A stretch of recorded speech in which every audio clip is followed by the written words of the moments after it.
connecting to YouTube. Welcome to Glass Half Sports.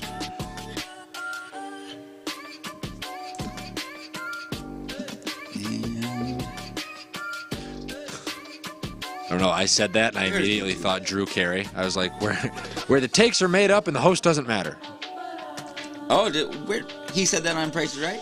No, he used to do Whose Line Is It Anyways? It was... yeah. Absolutely.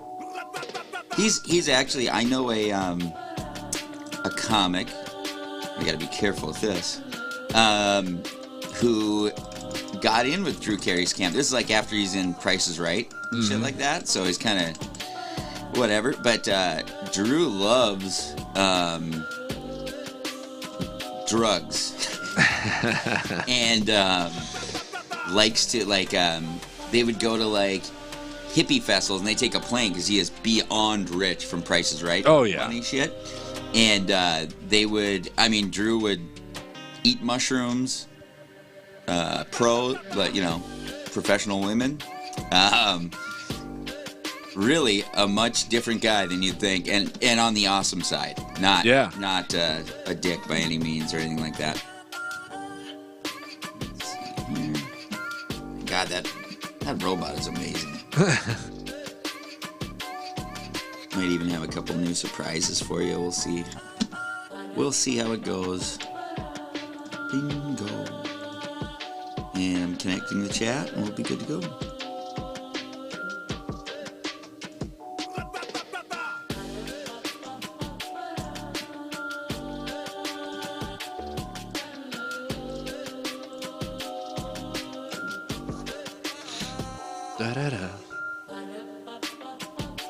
We'll be with you folks in just a minute.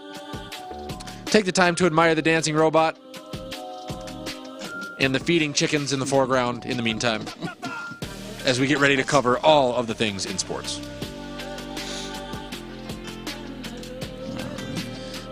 And if you are in the live stream early, or you're even watching this on replay on one of our social channels, let me know how your weekend was. Was it good? Did you watch the UFC fights? Did you watch the Gronk cast? We're going to talk about that today for sure. Did you go to one of Gabe's comedy shows? Where do you watch the Gronk cast? I have no idea. Okay. I have no clue. Yeah. Didn't watch that version. It's even the Peyton Manning thing, where the Manning brothers did it was a Monday Night Football?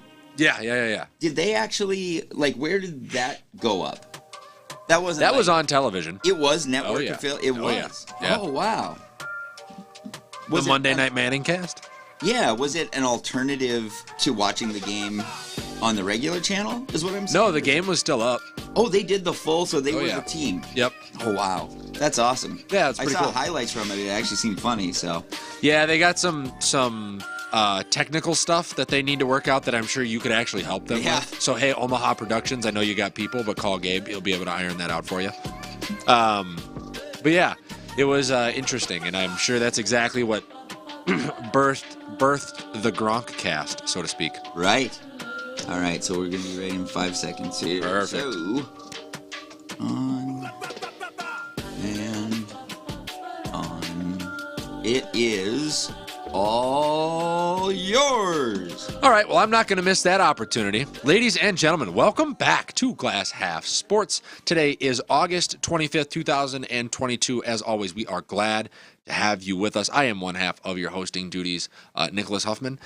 Mike is still day to day, by the way, folks, with opinionitis.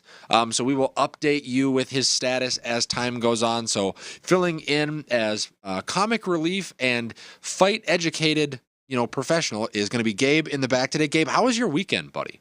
I had a great weekend, man. Glad to hear that. Went fishing. Was in Brainerd where they had the races going on, the Nationals. We like that. I don't actually care about racing, but it was interesting to see all that. Brainerd's a good spot. I actually quite enjoy the little town of Nisswa.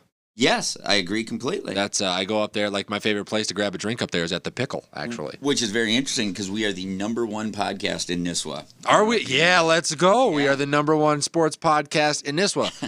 So this is actually the fastest growing sports show on the internet. So for those of you that aren't aware and you want to be a part of the wave, if you are a sports fan with sports fan friends, make sure that you share this on all of the following platforms: TikTok, Instagram, Facebook, Twitter, Spotify, YouTube, Twitch, MCN6. And if you have Roku, on your Roku app, we are live every Thursday at 11-ish to talk sports with you. And always, always all are welcome on Glass Half Sports. We're living in an interesting time, Gabe. Lots of good stuff happened over the weekend. UFC 278, both the fights and the Gronk cast. I had some news that dropped that we're going to have to cover today. We're definitely going to have to check in on the Minnesota Twins as they continue to fall apart like Byron Buxton's body, and the Minnesota Vikings as they ramp up for the regular season. A little bit of a hot corner segment that we'll do with some B-list news from around the rest of the sports world. And then we're going to talk a little bit of fantasy football this week. I know everybody's getting ready to draft. My job as a repeat champion for fantasy football, as everybody grimaces that has ever been in a league with me, is to make sure that those who watch this show have the same knowledge that I operate on that continues to win me these championships. I think that's only fair, right, Gabe? Yes, but I have to say, you would be so annoying to be in a fantasy football league, I bet, because you are a transaction maniac. I bet you would just work that shit like crazy. Actually, believe it or not, last year didn't make a single trade. What? Didn't make a single trade. I'm great on the waiver wire. That's I will admit that. I would think you would just like. I'm a killer on the waiver wire. Guys like you piss me off because it's like, oh, you're fucking hustling. You're hustling. Like you're trying hard. I'm screwing around, but yeah. I like. Of course, they win. The name for most of my fantasy football teams and like fantasy sports teams actually over the last 3 to 5 years has been the Wolf in the Hen House. Oh, if that tells you anything about Very me. Appropriate. Yep. So, yeah. Where do you want to start with the UFC bit here, Gabe? Hell yeah, let's do it. So UFC 278 happens over the weekend. Lots of good fights on the card. Nothing that was like overly impressive. Luke Rockhold gassing out, saying that I'm just too fucking old for this shit. He kind of takes a step back. The Paulo Costa looked good. I don't think Paulo Costa looked dominant by any means. I still think that he's an upper mid-level talent in his own division. But good for him to get a win. And then we got to the end of the night, just kind of cruising, and we get to the main event, and it's 7 years of undefeated versus 15-fight win streak and GOAT status in Leon Edwards and Kamaru Usman. Now, Gabe, before I even get into this, leading into the fight, your thoughts were what? On the Usman one specifically? Yeah. My thoughts were, as I said on the air, this is a trap fight. Right. This is a fight, like... I truly believe that Rocky had those skills. Okay. As we spoke a little bit about, I think he's completely being undersold by Dana, by the fans. Like everyone is acting like he got lucky with the head kick. Yeah. And if anyone who watched that fight would know, he is the first guy who took Marty down. I hate that I say his name Marty because I remember it. It's just more memorable. I don't know why, but whatever. He took Marty down, first guy ever. He gets to call him Marty. That should be his thing he gets to do. Absolutely. If you take him down, you get to call him Marty. You should get a Marty tattoo, actually. He should. It was interesting. So I kind of broke this down into two halves, right? So if you look at Kamaru Usman, and of course, me having to do this podcast, I'm watching things and I'm taking notes and I'm formulating as things go along and I'm noticing all of the little things. I'm noticing the frequency that Kamaru Usman is operating on, right? The advice that he's getting in his corner is vastly different than the advice that Leon's getting in his. Kamaru Usman's getting advice like, you're fucking perfect, you're dominating this guy, hey, one bad round isn't going to change anything, no mistakes, like almost like I had written down like Brady, Jordan, greatness is what is the only thing that you saw out of Kamaru Usman in rounds 2 through 5 and 4/5. Right. And then, he wins that fight. And we're talking about him as a Mount Rushmore fighter. We're talking about him as he's lapped the entire division twice. He's beaten everybody that could possibly come to him. What's next for Kamaru Usman? He becomes, like a literal GOAT in the game. He fought a near perfect fight. Now, did he get taken down in the first round? Absolutely. You're going to lose a round every once in a while. But that head kick, I tell you what, man, whoo, baby, left me unbelievably impressed from Leon Edwards because, I mean, Gabe, I don't know if you went back and watched the fight, but you watch it, and the entire time, I'm sitting there thinking, oh, this fight's over. write his obituary. He's not even looking at his coaches in the corner. He's super, disappointed in his performance. It looked to me that Leon Edwards had resigned himself to being Colby Covington, another phenomenal fighter that just so happened to be living when Kamaru Usman, the greatest fighter of all time, was around. And then all of a sudden, 56 seconds left, he sets it up. I mean, he called it. He said, he's got a boxing stance, which means he was still reverting back to his training. That's what you want to hear as a coach, right? Feints at left, Kamaru ducks in. All that, and he still had great speed. And, knocks him out. Kamaru ducks end. Thank you, Leon. We will be using that for the remainder of time on this show. By the way, that's a great, great end of, fight clip. And now the whole world changed. The landscape of that division and how you have to talk about each and every competitor changes by what Leon Edwards was able to accomplish. And then you look at it in hindsight and you go, okay, did Leon seem tired? Did Leon have, bruises and cuts, and was he bloodied? He wasn't. He got up from every takedown. He just stood up. Yeah. Stood up. From every takedown. He had Kamaru's back in the first, and then that leg kick. And now I'm going, okay, well, Leon hasn't lost in 7 years. Sure, he hasn't lapped the division twice, but where do you put him now? What are his odds to be able to retain this title, especially with Kamaru in the back of his mind knowing that this guy's got his number? I think he has a better chance of retaining again. This is going to sound like hot take city here. Hey, take it. I think he has a better chance of retaining against Kamaru than he does. I guess who would like Cole. Well, Colby, I actually like his odds against Colby too. I think. Yeah, maybe. Yeah, you know what? Yes, I do, because the skill set's similar to Kamaru's. Yeah. So, yeah. Oh, boy, that's so interesting to do matchups on that. But what do you think? It opens the division back up completely. Yes. Completely. Because then I even look at guys like Gilbert Burns, who can slug and are great wrestlers. I mean, a lot of those guys, by the way, are built in the frame of Kamaru Usman because everybody's been chasing him for so many years, right? Yeah. So does that mean because Leon Edwards was able to beat the gold standard of all of these fighters that were built off of trying to chase Kamaru, that Leon Edwards should have similar reasonable projected success against the rest of this division moving forward? I mean, I think so. He's going to have to retain that belt. And he changed his life overnight, by the way. Like overnight. You think about it, he goes into that fight. If he loses, he goes to the back of the line. He's a regular fighter. He's just he's going to be a career UFC guy, like Max Holloway-esque almost. That was my favorite thing that we talked about after the fight is your take on that it's like truly like we are all on a knife's edge, between greatness and being forgotten. Absolutely. And it's such a freaky reminder of how on it you really need to be if you want to get to where you want to go. And yeah, he would be an also-ran. Like, yeah, he would go to his grave with regret probably. Oh, for sure. And now it's going to be, you can kind of rest on that. Yeah. It's amazing. And well, think about it, Gabe. He wins the belt. He's going to get his publicity. He's going to get sponsors. But you know what else he gets now that he didn't have before?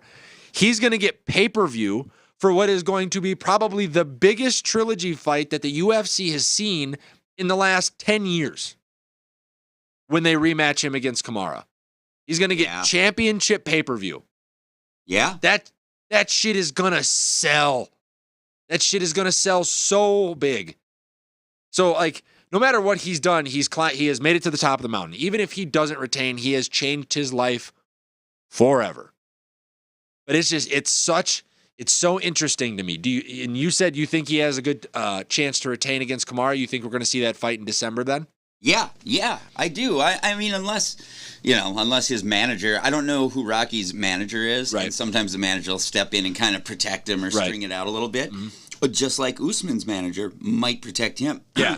If he was thinking for whatever, thinking intelligently rather than emotionally, he probably wouldn't even maybe rush back in December. Just because, as he knows how to get knocked out. Yeah. He just learned something new. And he has lost, like, how many times have we seen a champ this level, they get knocked out, and that swagger is gone, and it's hard to recover. Yeah, I mean, but Amanda Nunes is one of the very few that's done it. You know what I mean? And so that is a very interesting, very, very interesting, circumstance that we're going to have to see, because it's not like you can put anybody else in the title picture. Kamaru Usman has held that division down for a very long time, and so has Leon Edwards, because of the win streaks that they have both been on. But me and you talked about it last night. Sometimes you just can't put the genie back in the bottle, folks. Once something happens to you, and you know it can happen to you, what happens even the first time Kamaru Usman walks back into training camp and somebody goes to throw a kick? Does he bite? Does he flinch? Does he tense up? Is there mental scar tissue there now that he didn't have before? And is he going to be able to get over it? That is the biggest question. Yeah, well, so that night, he got knocked out, but his self-worth and his perspective of himself was murdered. Oh, my God. Just murdered. And and it happened all because he let up. I read an interesting take. I love Teddy Atlas, right? Yeah. And he had an interesting take that I wanted to go back and listen to it, but he was actually kind of blaming Trevor Whitman a little bit with bad corner advice. As you were saying, he gave great, but apparently, and I haven't verified this, but he said that he was encouraging striking before that last round. Yeah. Instead of wrestling, when he'd been dominating wrestling.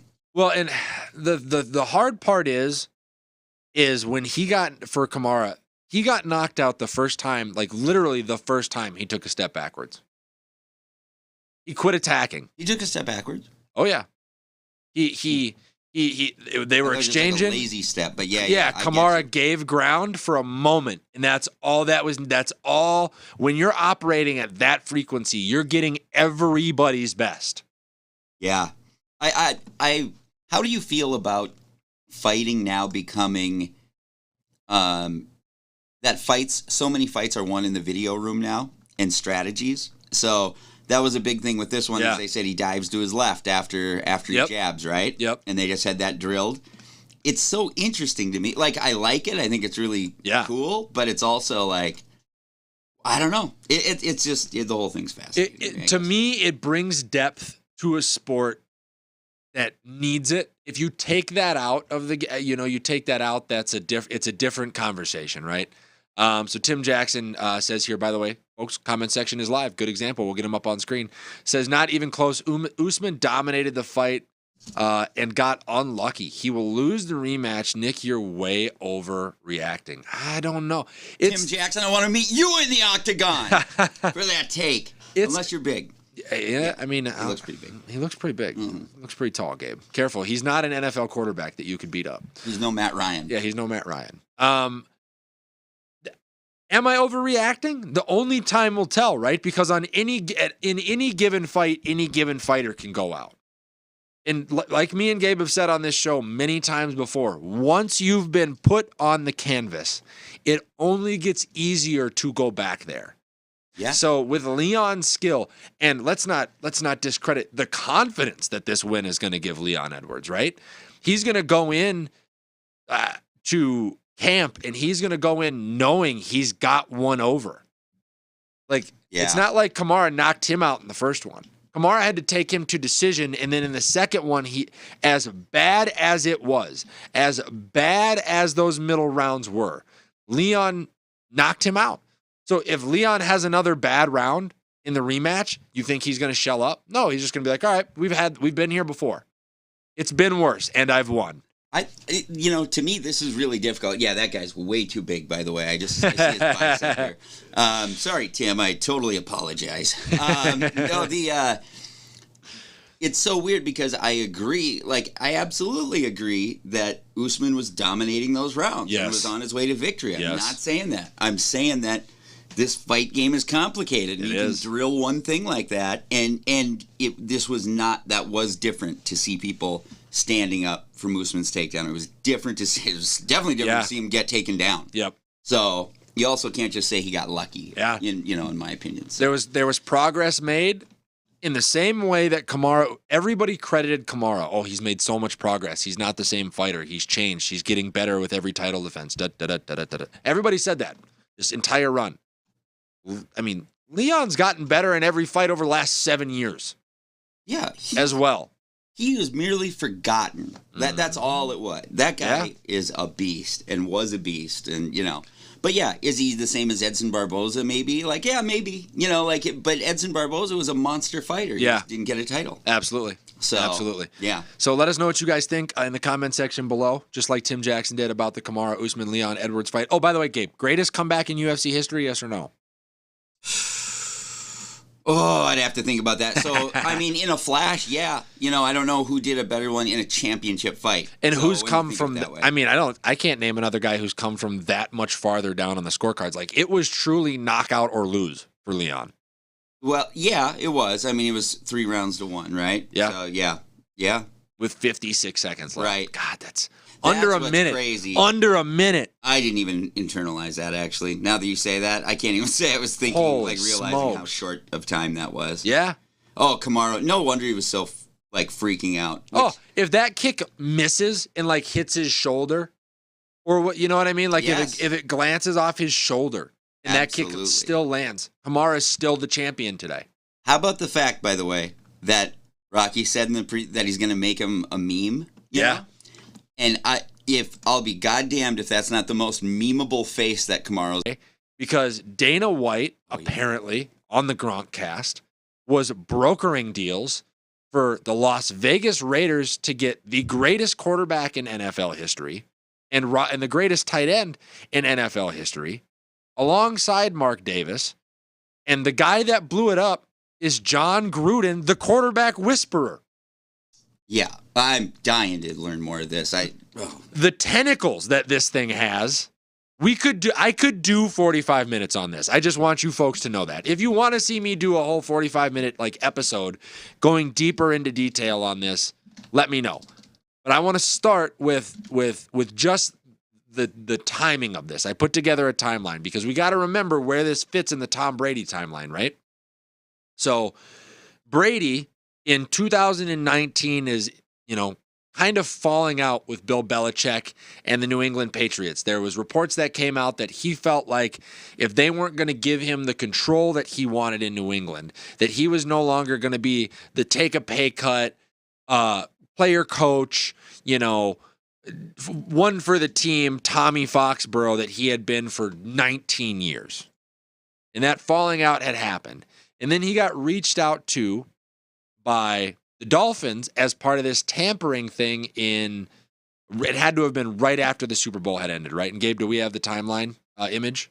Let's see. I'm just grabbing, sorry, I was grabbing a car quote from it that just came out. No, you're good. But yeah, let's see the time. I actually do not see the timeline, man. What am I missing here? There should be a timeline in there with Brady on it, with Mark Davis. It's got some dates on it. Yeah. Okay. I'm sorry. I was thinking it was a different one. Nope, you're all good. Gotcha. I just wanted to put this up to lay out the time track for everybody. Yeah. No, for Brady, right? So yeah, there's the tampering thing that goes on in Miami, and that's post Super Bowl 2019. And I think, and once Gabe gets it up here, I'll give you the next piece in the timeline. Let's see. Sorry, I'm kind of rushing it here. No, you're good. There we go. Bingo. So postseason 2019. Tampering issue with the Dolphins. Then in January, so this happens, believe it or not. So when I went back and did the dates, this all happens in a very small window of time, right, for the NFL. Because then in January, Brady is a free agent and gets spotted at Conor McGregor's return in Vegas of UFC 246, where he meets with Mark Davis. So my assumption then becomes sometime prior to UFC 246, Dana White got on the line with Mike Mayock and Brady or whatever and started these conversations to where Brady could then kind of happenstance meet Mark Davis and get a feel for what it would be like to be with the Raiders. What directions the franchise headed in? What would a contract look like? How well do I gel with you? What's the coaching staff going to look like? Yada, yada, yada. Well, between late January, or between mid-January and the beginning of March, in which March 2020 is where Brady signs with Tampa, this whole thing falls apart. So you know what that tells me, Gabe? What? That John Gruden lost his mind in February. I'm dying to hear from Gruden. Oh, He's an absolutely. outspoken guy. I can't. I'm almost surprised that he hasn't had so much pressure to comment on it yet. Yeah. That's what I was looking for. Well, I mean, he's in the middle of suing the NFL, so I mean, yeah, I suppose he might be a little busy. We're going to get to that because I think that more bad. I think that ties into this. I think that ties into this. So, is there a tampering component? I'm sorry to cut you off. I don't think there's a tampering component because by the time he had met with Mark Davis and some of the things had come up and some of the things were happening in that Vegas realm, he was legitimately a free agent. He was taking offers, right? But so he signs with Tampa in March of 2020. And then, like, shortly after he signs, if you want to slide me to the upper left-hand corner here, Gabe, okay. Brady goes on The Shop, LeBron's, like, tell-all, uncut show in June. And, I mean, shortly after March, this doesn't air until June. But in the middle of that, they're asking Brady about his free agency experience for an unheralded resume to be a free agent. And he starts talking about this team that, a deal was almost done on. And then it gets blown up at the last minute, and Brady's sitting there going, oh, you're going to stick with that motherfucker? You know who that motherfucker was? That motherfucker was Derek Carr, who's still in Vegas without Gruden. But guess who else is in Vegas now? Josh McDaniels, who was Brady's offensive coordinator in New England. So let's start to pick apart some of the tentacles here because I have a million questions. First of all, how on God's green earth does Dana White become a broker for an NFL team? That way over my head. Don't understand how that happens. The only thing that I can see, as to why that would happen is because the Davis family over the last year and a half, 2 years, has been audited heavily by the NFL and, other places because they're low on funds. They're, what I mean? It costs them a little bit more to get that stadium up and running and doing things like that than they would have liked. And I think Dana saw an opportunity to broker a deal that would have led to the king of Vegas able to stick his hands in the bulletproof ownership stake of the Las Vegas Raiders. That's what I think. I think that he gets that deal done. That deal gets across the finish line. And I think there's a conversation there about, hey, I know, Brady, we offered you, the Dolphins offered you XYZ, but what if we did it to where you had a stake in the front office or the ownership? Dana's going to have a stake in the ownership as well, and we'll make this thing a partnership for the NFL, who was obviously going to be okay with this and would have heavily pushed this as a narrative. Think about the news that comes out of this. Think about, the push or the life that breathes into Vegas in that city, getting Brady, right? I think it's just fascinating. I loved you. So had you read anyone else speculating about Dana, getting into ownership there? Because it's the most logical thing in the world. I haven't, but I'm just looking. I'm just sitting back looking at it going, has to be what it is. He owned the UFC pretty much and built the UFC, and then they had to buy him out and retain him as the CEO. Right. You think he didn't make enough money to get ownership stake in another team in a city that he already operates out of? In a city that he's not allowed to gamble in many of the casinos because he wins so much. Yeah. Dana, if I'm Dana White, they ask him, is there an end in sight for UFC and blah, blah, blah, blah, blah. I think eventually there will probably be somebody that sits in Dana's seat. What does Dana do when he's done? Yeah. Dana runs an NFL franchise. That's what I think it is. Who wouldn't want to trade in the UFC job for an NFL cush job where it's exactly the pressure on him for the UFC? You constantly have to make fights and make it important. Now, would he like taking a back seat? I don't know. He likes being above the fighters, but right. Yeah, but whatever. I mean, he'd probably do the same damn thing for the Raiders. He'd probably give press conferences and shit on the players. I don't even necessarily think he's doing the same thing for the Raiders. I think he's doing the thing for the NFL. The NFL needs a front runner. Dana's a guy you can put out in the public eye. Can you put Jerry Jones out there? What's the other?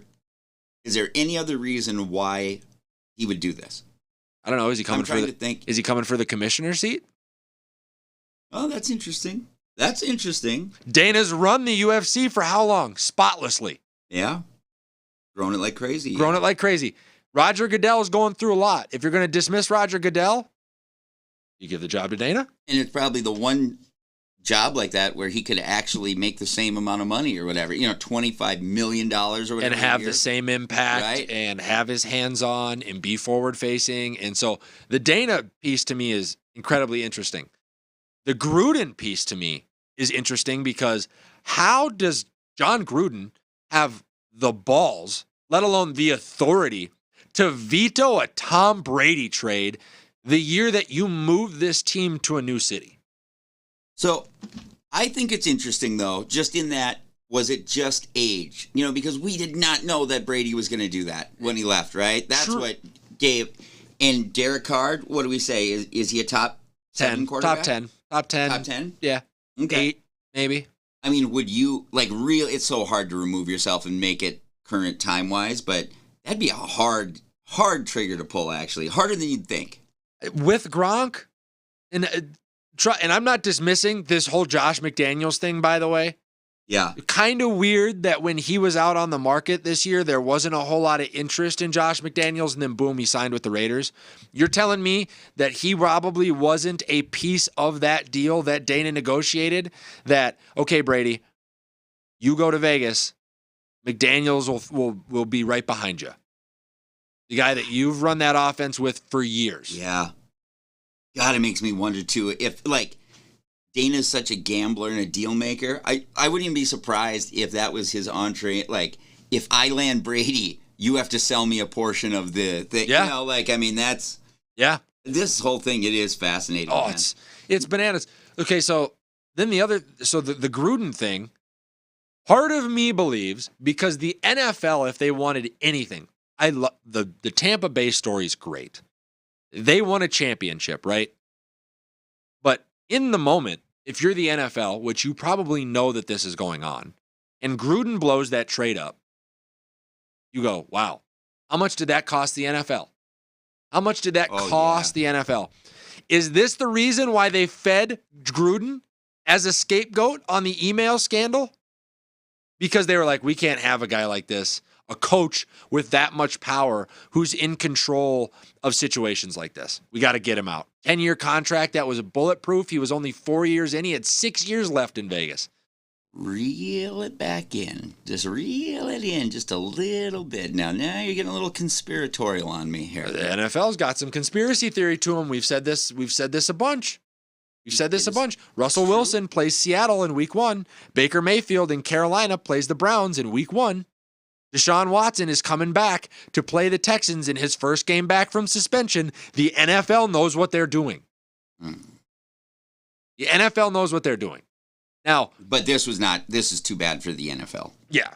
They wouldn't have incentive to do that. Right. And then the ricochet. You're not wrong for being suspicious of the NFL of any whatever puppeteering. And then the ricochet shots, by the way, that Derek Carr gets, and I know you've got this up on screen. Carr says it really doesn't matter. I know I did watch this press conference. He's like, I'm here now. I really didn't even pay attention to it. He had a teammate that had lost a family member. But is this believable to you? Is it possible that this doesn't fuck up his vibe there?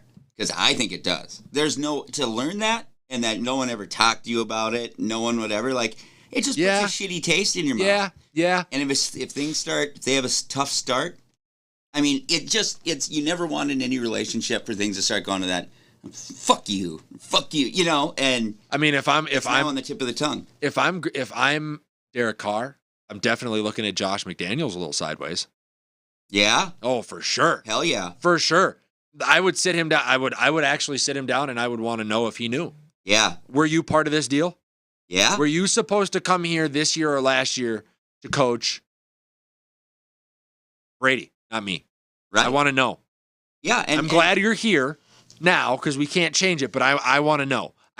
There's no way I wouldn't be able to not ask the question. We could go through press conferences, I'm sure, when Josh McDaniel arrived and hear him say, like, to be with Derek Carr, he's one of the best. You know what I mean? There'd be all those things, and that would mess up trust. Oh my God, it's awesome. Crazy. It's just soap crazy.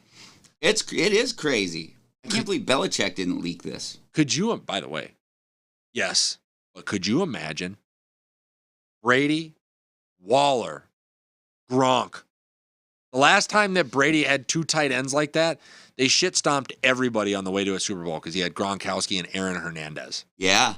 Man, it's... Holy. I mean, just to see, like, this is very weird for me to say because I guess I've liked the Raiders, but I've always hated Tom Brady until very, very recently. Yeah, until Florida Until Tom. now, I just have to submit. Yeah. Yep. But, I mean, man, how good for the... Yeah. I mean, it'd be amazing to have a Raiders team be, like, elite. Yeah. Like that. Yeah. I mean, that really sucks. Would have been great. I mean, whatever, good for them, but that's not a franchise that people revere, obviously. No, not at all. Obviously. Not at all.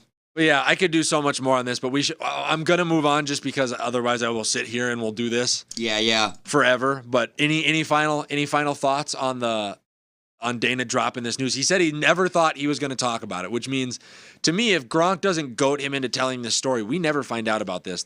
The motherfucker that, Brady refers to stays a mystery forever, and we can't put all these pins, in the conspiracy board. Anything else that you got out of this? I'm just fascinated with the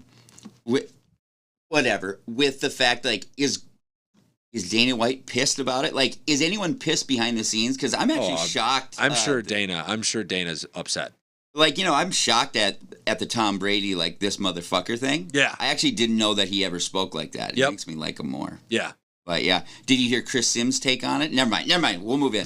See, move on. Here we go. Move on. See, let us know in the comments if you want us to do a separate thing on this, because I will break this whole thing down. Basically, he thinks Gruden didn't want to deal with the pressure of Tom Brady. And I don't think Gruden wanted to relinquish the control. Oh, okay. I think that's interesting. You know what I mean? Yep. How do you think, real quick, last thing. Yep. How do you think Brady feels now that this is out? I think he feels exposed. He's not used to being that dude. I do too. That's not him. So watch this. On to the next one. Oh, where are we going? Down the hallway. The next one. Bang, new topic. Check that out. That hallway is actually very dark with the lights out, by the way. It is. So we can move into our Minnesota Sports Roundup. Sports Roundup. You heard me mention it at the beginning of the show. The Twins are falling apart like Byron Buxton's body. It has been ugly, and that is the only way you can describe it over the last week for the Minnesota Twins. I would describe it as sad, too. Yeah, sad. Okay. Sad works. Yeah. So for all of you Minnesota Twin Polad protecting yahoos out there that called me a hater when I was sitting here telling you that the trades weren't enough, do you believe me now? Male's on the IL. Buxton's on the IL. Correa really hasn't performed up to standard all year for the contract that we gave him. Sonny Gray has not been healthy like we thought he was going to be. And now, as we get into serious baseball, you see things like the other night where Rocco Baldelli comes out to talk to his pitcher on the mound in the middle of this whole debacle that you're seeing on screen right here with a bench clearing situation, and then goes out after he walks the next batter and just a mental lapse where now you got to pull your starter early in the game when you know you have a bad bullpen because you've been out there twice in one inning. It's just one of those things where it's bad play, it's bad decision making, it's bad, it's just bad. The Twins are the Twins. Who's going to fall for this? I think the entire coaching and front office staff falls for this. Oh, you think front office too? I think Falvey, Levine, and Rocco all need to go. Wow. I know Rocco's going, is how I feel. Falvey and Levine have to. Yeah. They have to. Yeah. How many years in a row are you going to build teams that are competitive but not title contenders? Like, how long can you get away with that? Me, as a Minnesota sports fan, I'm over it. I've been over it. Hold on. I think you're forgetting where we are, though, because the reasons you said are just not enough for people to get fired around here. I think the way that they're going to sell it is he's going to throw Rocco under, and he's going to say, look at this. I built this team. We are like 2 pieces away. Let me see this through. You know what I mean? Where like the GM will keep his job by throwing the coach under. Who do you go after for a coach? Who do you want? Joe Madden? Yeah, I was good. Boom, Joe Madden. Go get Joe Madden. Joe Madden's great at developing young talent. Look around the Twins, like the organization right now as you know, the MLB roster. Nick Gordon's pretty young. Jose Miranda's going to be a star. You still got Polanco locked up for a while. Polanco's a good player. He could fix Kirilloff. He could get things right with Kepler. You know. I missed this one with Mike, sorry. But, yeah. He just said Gronk isn't the best tight end ever, which, did you say that? I don't know if you said that. I did say that. Okay. I will stop in the middle of this Twins thing to address this directly. For you to say, in the middle of you having opinionitis, that Gronk is not the best tight end ever, leads me to believe that this is a setback. We probably won't see Mike for another couple weeks, ladies and gentlemen. I'm so sorry. Oh, my God, Mike, I'm sorry. Yeah, it's a mental health thing. You know, we got to take care of our players around here. And Mike, you know, get well soon. Stay on the mend. You know, he's the only active player outside of Tom Brady to make the NFL's top 100. You know, and especially at a position like tight end. So, you know, just I gotta say, hey, moment of silence for Mike. Here we go. Yeah, see? Shoo. Bye. Back to the Twins. Yeah, I think everybody's got to take the fall. Everybody has to take some form of responsibility for this. Like, I'm gonna call the Twins season dead now. Right? I wish they could have held off with this whole life support act until after the Vikings had kicked off their regular season, because then I really wouldn't have given a shit. But because the Vikings aren't here yet, and I have to pay attention to this, I'm just gonna go ahead. Time of death, August 25th, 2022. It's over. Buxton's hurt, Molly's hurt, Sonny Gray's been in and out. Correa's not playing well. Polanco's had a down year. Rocco Baldelli's making poor decisions on pitching out of the bullpen. The farm system that had a lot of talent in it last year as probably the richest AAA team in the league has struggled with the guys that have been up there. Everybody's got to be held accountable. Everybody. And Falvey and Levine, even though they got Correa on a Correa-friendly deal. Correa could leave at the end of this year. And then what? Yeah. Wow. I kind of forgot about that. That it's a 1-year deal. I mean, it's a 3-year deal, but he has the ability to opt out after every season. Right. But yeah, I mean, it's a player control after 1 year completely. Right? Yep. No, I just did forget about that, though. That changes things, because now you're not as many pieces, you know. Right. You're not as close as it seemed. I mean, they traded for Paddock. Is Paddock going to come back after his second Tommy John surgery? Well, Sonny Gray's only getting older. Tyler Mahle now hurt. How good is he going to be? Are we going to be able to keep him under control? We've wasted another year with Joe Ryan. We've wasted another year with Jorge Polanco. We waited. Let's put something else into perspective here. We waited to bring Jose Miranda up, who is obviously the best player that the Twins have had in their farm system since Byron Buxton, in hopes that Miguel Sano was going to be able to make it happen last year. And he's not even on the team right now. Make a big trade. Your Twins GM, what's a trade that you go make to make something happen this year? To be totally honest with you, I'm a hard reset. Really? I'm a hard reset. I'm moving Buxton to the richest farm system in the league to get nothing but top tier talent in return. This is the most he has played in his entire career, right? Or at least in the last 4 years. And Byron Buxton is going to play less than 130 games. He hit 220 and had 24 home runs this year.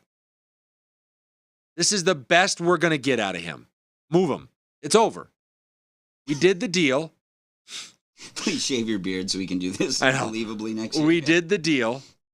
We tried it, and it's not worth it. The Buxton deal is worth it if Correa stays. Correa only stays if we make the playoffs. So that's like 100% what I was driving at is, would you, like, really, is like Should we be genuinely trying to trade Buxton this year, which is so hard to do because of how he got hurt at the end of the year now? I mean, he played his best baseball. Sell high. This is as good as it's going to get. It may not be as high as we would like, but you could sell him to a team that needs a gold glove level center fielder that needs 20 additional home runs a year.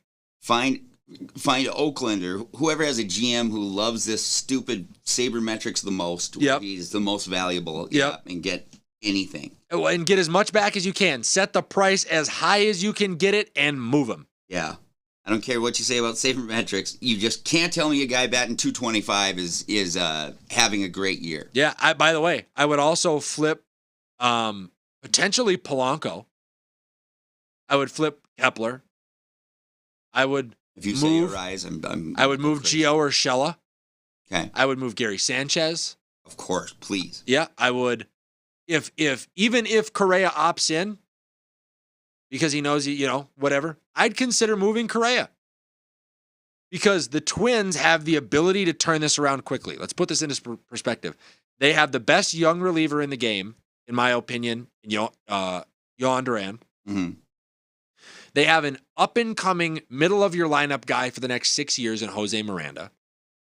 They have a good infielder or a good utility player in Nick Gordon. They're going to get Royce Lewis back. They still have Joe Ryan, who was a Rookie of the Year candidate this year, and in his third year, I'm sure is going to take a big step.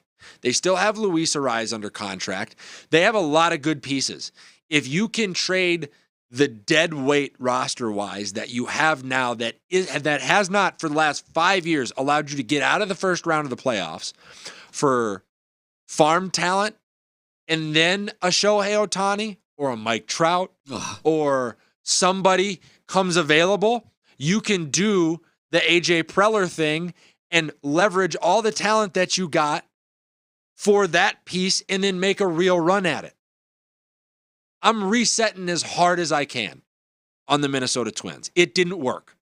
The experiment of Rocco, Falvey, and Levine is over. Find a new GM. Get me Joe Madden as a head coach to help develop some of the... Actually, you know what?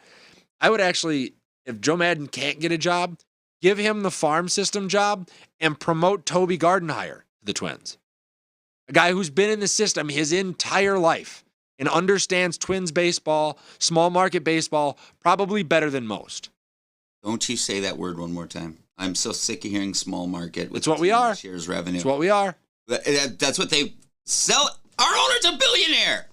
Yeah, but I know, but that's what we allow them to be. That's what we somehow fall into going, oh, we're a small market team, best we can do. It's like, no, you told us when you got this stadium that you'd go out and be competitive. And that was a big thing. And they haven't been. Hey, and we're going to talk about the Angels a little bit later in the show. I'm applauding that ownership for seeing that they can't win, so they're out.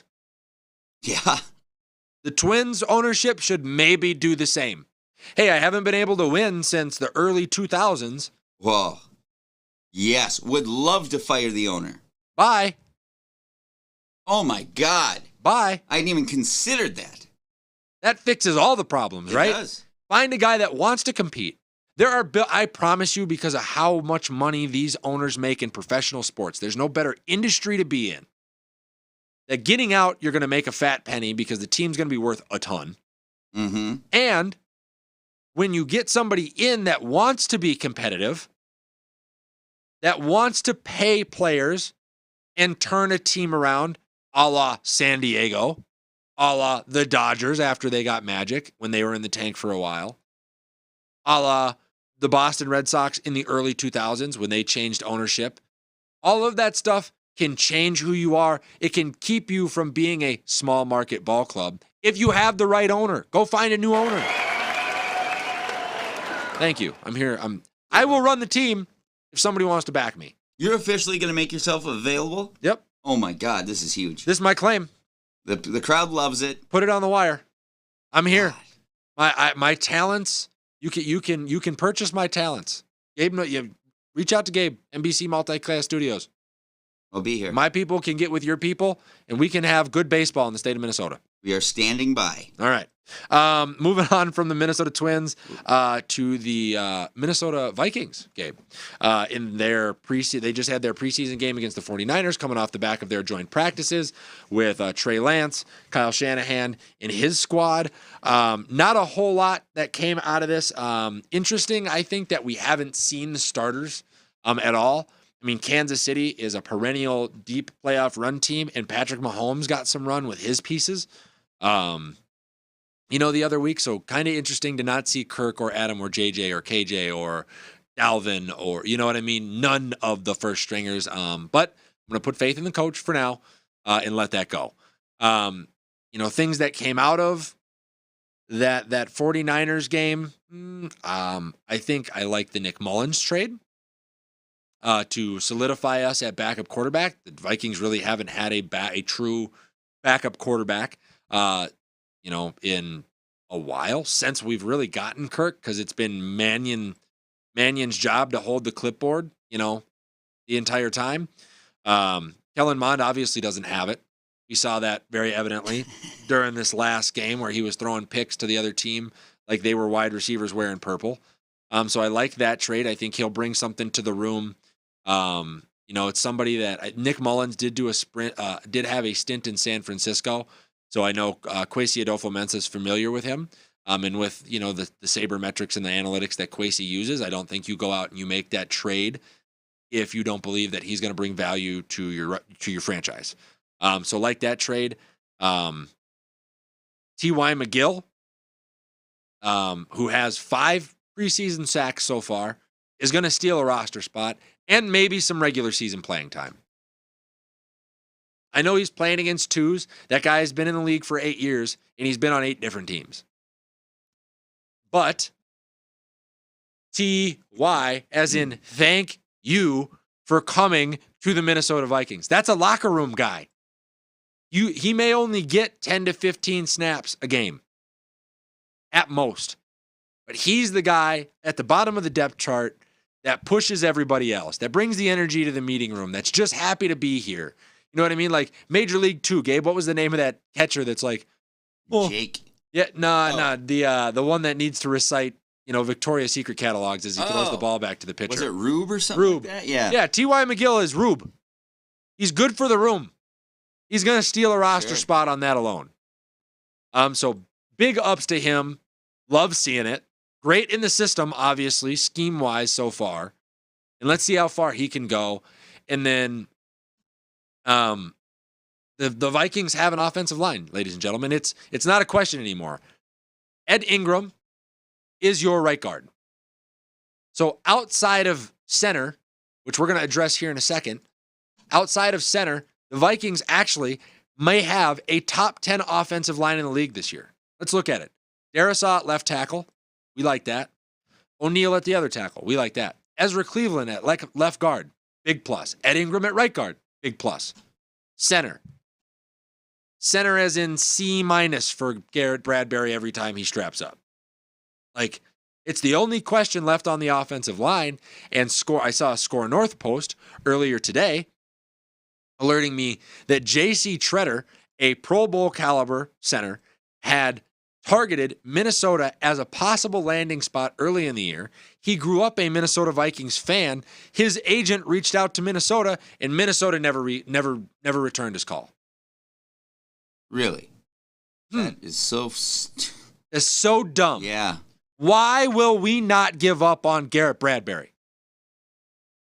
I like Chris Reed. I like Jesse Davis. Those pieces that you brought in are great because you're going to have guys that get nicked up or banged up, and they're going to need to play a little bit throughout the season. But we need an every down center. You want to get to a Super Bowl? You want to prove that Kwesi's way is the way to go, take a bunch of pressure off the GM, take a bunch of pressure off the head coach, give your expensive running back, your expensive quarterback, and your soon-to-be very expensive wide receivers the best ability for that offense to carry them into a deep playoff run, because I will, after I've thought about it, I agree with Tyler Forness a little bit. The defense is making some drastic changes. The offense is going to have to carry them until the playoffs. What's the best way to do that? Solidify every offensive position that you possibly can Why would you not return that call? It doesn't make any sense to me. Your job, your entire job, is to be in those conversations. Absolutely. And to be in as many of them as possible. It's different if they returned the call and they were like, the numbers weren't right. But to report that the Vikings never even returned the call. The fact that they reported that is pretty, that they put that out, right? Yeah. By the way, big shout out to Kevin Seifert. He is the one that put that up on Twitter, and then Score North reposted it on their page today. So big shout out to him. Got to give credit where credit is due. But that baffles me, because you do that and you're looking at the Vikings offense as a top 3 offense in the NFL, in my opinion. That's the step they take with having that guy at center. Just unbelievable. It's hard for me to even internalize that we have a good line. We do, outside of Bradbury. And it's not like you couldn't trade Garrett Bradbury to Tampa tomorrow, because they just lost yet another offensive lineman in front. Three starting offensive linemen have gone down in Tampa. A center, a tackle, and a guard. I promise you Tampa could use Garrett Bradbury. Tom could make that work. Trade Garrett and use the money that we're not paying him to pay J.C. Treader. Get it done. That's all I have to say about the Vikings. Other than excited to see the 3rd preseason game, interested to see if any of the starters are going to get any run. That's going to be a big coaching thing. If they come out flat against Green Bay, it'll be all on the fact that these guys got no run in the preseason. Hey, tell me this. What are you hearing on that first-round draft pick? Nothing. Huh. Weird. Huh. Probably because he's playing so well. No? Couldn't be, because if he was playing well, you'd know about him. Well, oh no. Like, I'm not dogging the kid. I'm not gonna sit here and continue to just bash him before his NFL career even starts, right? Yeah. But I think, honestly, they drafted him for to play a role in that defense that will be 10 times more important next year than it is this year. He will play the star role, the one that Jalen Ramsey plays in the Rams defense. The inside corner, heavily involved in the run game, covering down man situations on elite tight ends, covering up slot wide receivers that are really shifty, like very, very involved, for a defensive back in the stuff that's close to the line of scrimmage. And I think that takes some time to learn. I think it takes time to install that role and understand how people are going to have to play around that role. So I think he'll get his shots this year. But next year, I think, is when you really start to see him take shape. I think Andrew Booth has a bigger impact on this team this year at corner than Lewis Cine does on defense as their first-round pick. What did you see as the biggest difference, or what do you think will be possibly, as far as how we move the ball, like how we set up and move the ball offensively? I think it's hard to tell, honestly, too early, because Kevin O'Connell wants to, Kevin O'Connell's offense is Sean McVay's offense. If he goes out there and starts tipping his hand now, yeah, you know what I mean? It's going to be kind of easy to pick up on it early in the season. How about Dalvin Cook's role this year? Is Dalvin Cook going to have a big year? Is he going to be... I don't think he has a career year, but I think he has a good year. We kind of covered this in the numbers segment a couple of weeks back. I think he takes a step back in his rushing numbers, but I think he takes a vast step forward in his passing, in how he operates out of the passing game. I think he's one of those guys where you'll see him start in, 7 yards back or next to the quarterback, and then they'll motion him out to a matchup, and then they'll run like a jet sweep across the formation with JJ, the other way. So like you'll motion Dalvin up to the line and off to the right, then you'll send Justin Jefferson back across the other way, and you'll start to see a lot of window dressing to confuse defenses, something that the Vikings have not been able to do in an overly simplistic Mike Zimmer defense for the last 4 or 5 years. Absolutely. Okay. So that's my thought on Kevin O'Connell. Don't have much else on the Vikings. Just real excited for September 11th. Want to see how that team performs in US Bank against Green Bay with this defense. So, onto the hot corner. Gabe, we have Malik news. Go figure. I started it last week. I said I was officially starting Malik Willis watch, and then I went ahead and watched Malik Willis play his second preseason game and saw exactly what I thought I was going to see. An abnormal amount of growth in a short window of time in his ability to sit in the pocket, pass the football, progress through reads, be more of a quarterback, as one would say, with flashes still of his ability to do the one thing that you can't teach, which is be an absolute stud of a playmaker. Guy's elite. Guy's going to be elite. Guy's going to be good. Ryan Tannehill's job is in danger. I honestly think that. The more I watch Malik Willis play, the more that I think, why would you want to pay Ryan Tannehill the money that you're paying him when you could start to grow Malik Willis now? Now, I'm not saying start him week 1, but I don't think anybody in Tennessee should be looking at that quarterback spot as a foregone conclusion for the entire season. Like not even a little bit. Not even a little bit. His ability to extend plays, like right here, gets tripped up, gets the ball checked down to the fullback. That's all I want for the Vikings, right? Yep. Like just like a quarterback who can make plays out of nothing. Yep. Not just follow the directions. Yeah, I mean, and he had some plays in this game, and you got the highlights running. Right here, steps back. Look at this ball, Gabe. That thing's in a bucket. Wide receiver just doesn't come down with it. That ball's in the perfect spot. Safety's not going to get this right here. First read, second read, bang, in the middle of the field, tight windows, passing touchdown. Like the progress, like I said, between weeks 1 and 2, I was like, oh, all right. Where did this guy play? Liberty. Okay, so that's why he's whatever. And everybody doubted him. But let's keep in mind, he was recruited by Auburn, and then got stuck behind other quarterbacks on the depth chart, and then lit it up when he got to Liberty. And he's a real leader of men. Like I hear reports all the time at Tennessee camp that the guys are impressed with him, that people like to rally around him, that he's a guy that people want to play for. I don't know, man. He's got that thing. I mean, just you see how he goes. Yeah. Like he's going back to make a play every time he draws back. He's not, Yeah. He definitely doesn't look afraid. No, not at all. And he's playing with, look at how often has he got a clean pocket still this week. Just as messy a pocket as he had last week, and his passing improved. Yeah.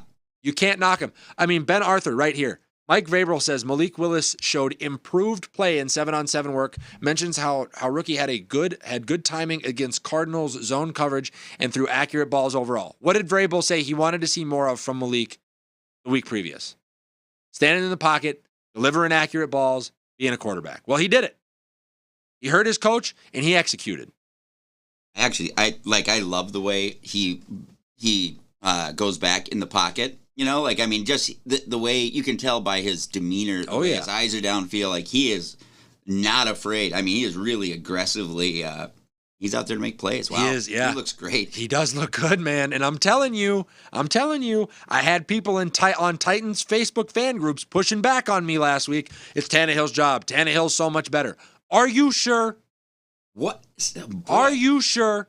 I zoned out on Tannehill last year, obviously. I wasn't watching a lot of football. I thought he sucked before, or, was mediocre. Just a true 15th in the league quarterback kind of thing. Yep. He's Kirk Cousins. Yeah. Well, he's Kirk Cousins with a little bit of wheels. Yeah. I thought him as one step back throwing, one step up running. Yeah. But yeah. Yeah. No, he threw three picks in the biggest moments last year. Well, in Derrick Henry's return. You know what doesn't happen with Malik Willis? Those balls probably don't get thrown. Probably because he takes off and gets you a first down. It just adds such a dimension. I don't know, any team who wants a true just pocket passer, that's a quarterback, or that's like your offensive coordinator's wish, not the one of the fans of the players.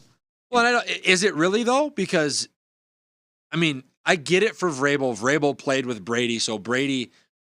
is probably exactly. Yeah. That's probably how he measures the quarterback position. But look around the rest of the NFL, man. Look around the rest of the NFL. Look at Kyler Murray. Look at Lamar Jackson. Look at Patrick Mahomes. Look at Josh Allen. Look at Joe Burrow. Joe Burrow's got wiggle. Ask the opposing linebackers what they prefer to face. Yeah, exactly. Yeah. And I think that's your answer. Yep. So it's absurd. I don't know. I don't know, man. So if I'm Tennessee, you know what I'm doing? I'm dressing the first team offense for 2 series in the 3rd preseason game with Malik Willis at quarterback, and I'm just watching to see how it goes. It would be very interesting to go on the message board this week and see how that's received now. That's exactly what I would do. Yes, that's what we should do. So that's awesome. Just let it play. Let them get 2 series. Script 2 series worth of plays. Pass heavy, right? Give him the ability to make reads with the first team offense with a clean pocket and see how it goes. And if he delivers darts and he moves the ball and you score and he doesn't do something dumb, I think you have to have a real conversation about who you start week 1. Are they not starting him because they just go, yeah, maybe he can play as well as Tannehill. He can maybe even outdo him in camp and practice, but he's a rookie. We can't go to playoffs with a rookie. You know what I mean? I feel like that's last place in playoffs. I feel like that's part of it. But like I said, Vrabel was part of the Brady experience. Brady got to play in his rookie year. Yeah. And it turned out great. The other thing that you also have to take into consideration here, Gabe, is when you draft a quarterback in the first round, you get a 5th-year option on him. You know what the Titans don't have because they didn't take Malik Willis in the first round? A 5th-year option. They've only got 4 years before he hits free agency. Oh. You got to start him now. At some point this season, if it's going to work with him as your franchise quarterback moving forward. Because what do you want him? You want him taking his learning curves and his bumps in year 1 and then him being good in years 2, 3, and 4? Or do you want him taking his bumps in year 2 and him being good in years 3 and 4 and then hitting free agency? It's a big difference. So that's what I got on Malik Willis. Next would be the Roquan Smith and Lamar Jackson contracts. Their negotiations are done. Regular season has started. So this is me letting you know that next offseason is going to be real interesting. One of the best linebackers and a top 5 quarterback in the NFL are both more than likely going to be either part of sign and trade conversations or free agency conversations. Called it. I told you. I warned all of you that Baltimore wasn't going to be able to get it done, and that it was going to be a massive mistake. Now look. What do you do, Gabe? I just ducking goldfish over here. Yeah, I can't even believe I broke this out on it. This is my favorite effect. I say it for my show, but I just wanted to, this is a tip of the cap because you're having such a good show. Yeah, it doesn't. Baltimore has always had a savior. You know what I mean? They kind of have always had one. And now they're going to lose. This is the first time that they're not getting it right. And it's going to come at a price. It's going to come at a price. Lamar Jackson is going to make a playoff run, but it's probably not going to be with Baltimore. And does that cost Harbaugh his job?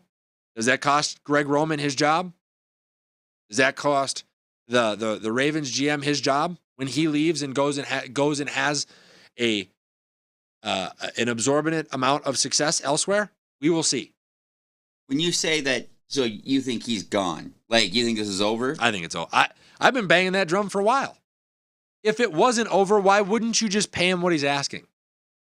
4 years, $200 million, 180 guaranteed. That gets the deal done. Do they know what he's asking? Like, has that been leaked? He wants to make more than Kyler. Kyler was the last deal that was done, $160 million guaranteed. But the wrench that's thrown at everything out of whack is Deshaun Watson's $230 million 5-year fully guaranteed deal. So you got to land somewhere between those numbers, right? So Lamar, 4 years, $200 million guaranteed at with a $30 million option. I'd do it. So why doesn't Baltimore? Do they know it's because Harbaugh and Roman won't be able to build an offense up to him? I don't know. That's what that offer that that's a confirmed offer that they put out, the 230. Well, Lamar Jackson hasn't accepted Ravens' $230 million plus offer. Ooh, interesting. Yeah, this is up yesterday. So yeah, said he's staying the course. That's what you're saying 2:30, and I was like, does he know? Wow, yeah. I don't know, man. Ravens are fumbling the bag here. And I tell you what, I think the other part of it is, and I think the majority of it is, Lamar doesn't give a fuck about the money. I've said this time and time again.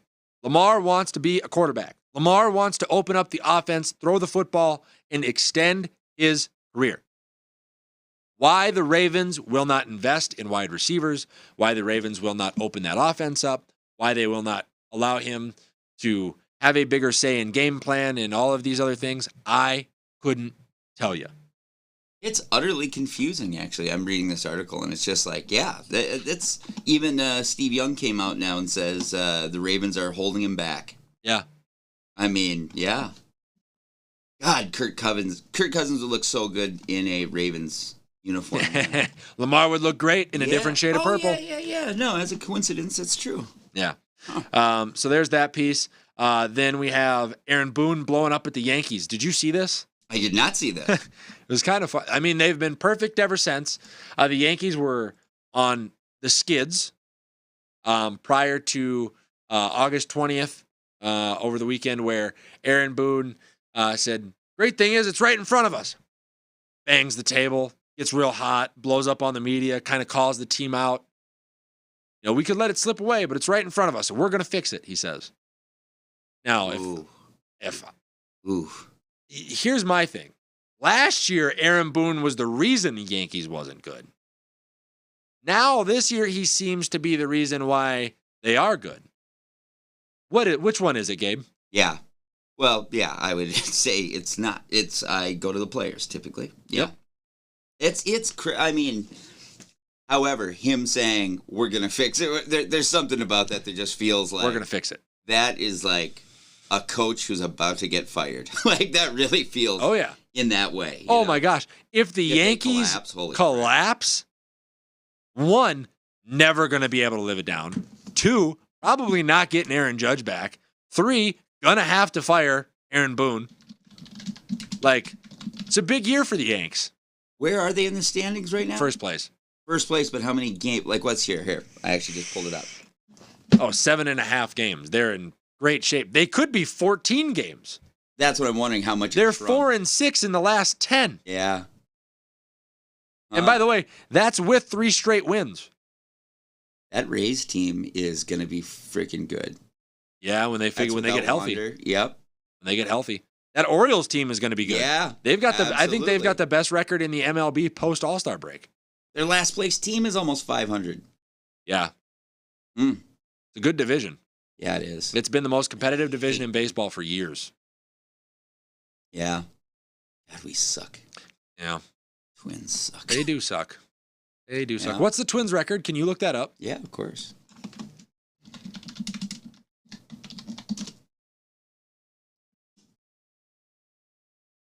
$62 wins. Now just go back. We have 62 wins. Now just go back. I want to see where we would rank if we were in this division. 62. We would be in last place. Swap us in the Red Sox. Yeah. Holy shit. Wow, so we fall in the Guardian. Wow. And the Guardians are in a rebuild. Right. And a rebrand. They were actually trying to rebuild, and we're not letting them. Oh. We won't let them just quietly rebuild. We just need to die. They need to hit bottom.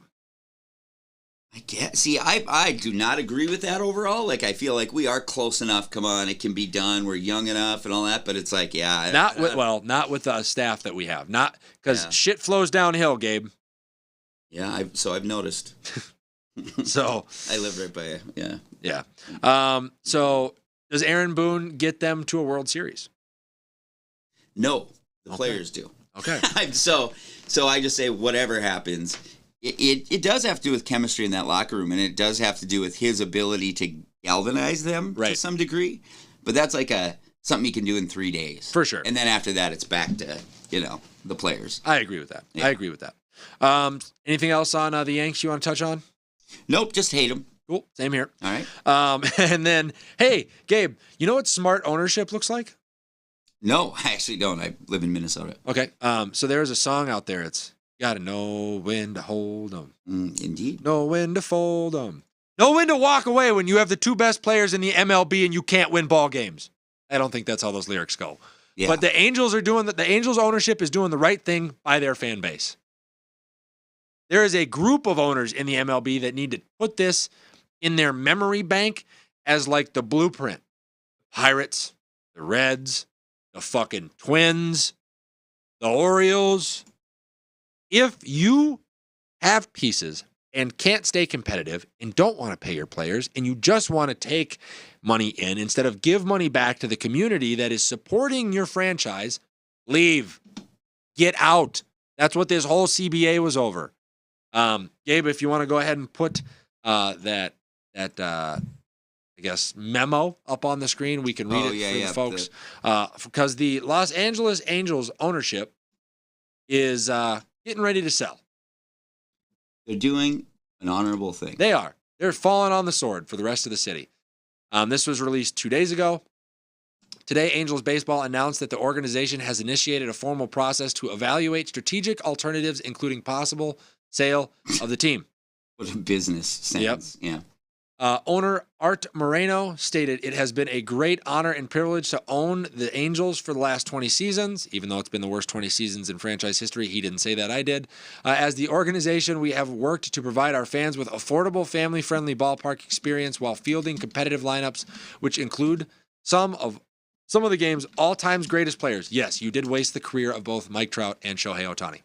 Although this difficult decision was entirely our choice and deserved a great deal of thoughtful consideration, my family and I have ultimately come to the conclusion that now is the time.